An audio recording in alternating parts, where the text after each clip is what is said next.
Okay, we gotta talk about what's going on in the market and the direction it's headed because people are beginning to lose life-changing amounts of money.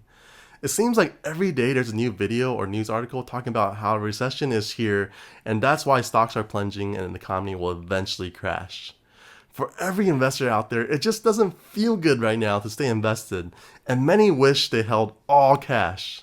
Hi, my name is Dan, and I talk about stocks, options, and sometimes a little bit of life. Okay, so in 2020, just 2 years ago, we got an extremely warped view on what it meant to go through a bear market because it was so short lived. And it gave us a false sense of confidence because the Fed bailed us out so quickly.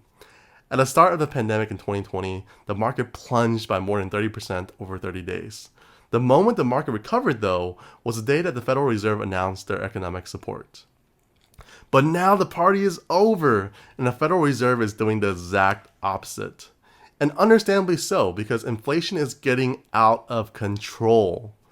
Guys, the dollar menu at McDonald's costs $1.69. So all we're left with is an economy that's suffering from record high inflation, slowing demand, and record high prices, and that's what's being priced into the markets today. Hence why the market is so oversold. We've basically erased all the pandemic gains and have returned to the price from before where all of this started. Basically, we're back to square one.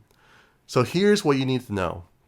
On the bright side, when it comes to bear markets, they've all followed a relatively similar pattern, so at least we can still make good predictions on how all this will likely play out.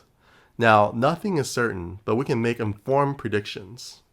So first, let's define the bear market. And unless you're living under a rock, yes, today we are in a bear market. A bear market is defined as a 20% decline from the peak. Since 1928, this has happened 26 times and on average every 3.5 years.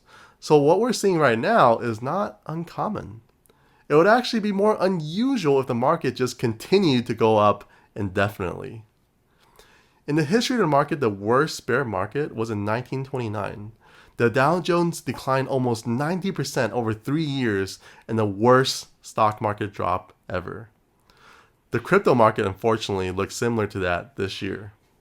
But eventually the markets recovered, and we saw one of the longest running bull markets in history. Then, during the 1960s, there was a bear market with a decline of 36%, along with a 48% drop through 1974. There was also the 2001 crash, where the markets fell 36%, while tech stocks lost 78% of their value, and it took over a decade to recover. In 2008, the market lost more than 50% after the collapse of the housing market. And other than the quick dip with COVID in 2020, we've actually basically just continued on the longest running bull markets of all time. So today in 2022, we're already down about 25% from the peak. Now the question we're all asking is, how much lower can we possibly go?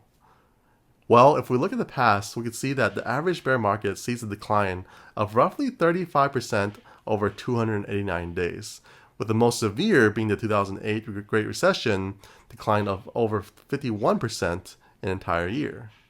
Now, we can never predict the exact next bottom, but from history, previous declines anywhere from 20 to 40% is a most likely scenario. But the truth is, anything could still happen. Just because it hasn't happened in the past doesn't mean it won't happen now. Every single market is going to be different.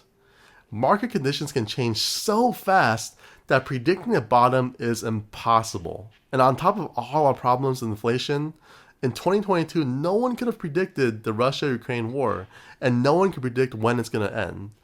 Okay, so what should you do as an investor? First, be sure to hit the like button and subscribe for more information to keep you up to date with everything that's important in the stock market. Okay, second, half of the index's strongest days in the last 20 years occurred during a bear market. Another 34 of the market's best days took place in the first 2 months of a bull market before anyone knew a bull market had even begun.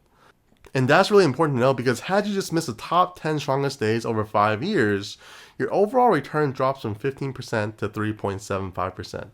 That's over 11% difference. And the reason that's important is because since we can never predict the market bottom, it's really best to just stay invested. Now, if you're a new investor, invest in an ETF that's well diversified in the market.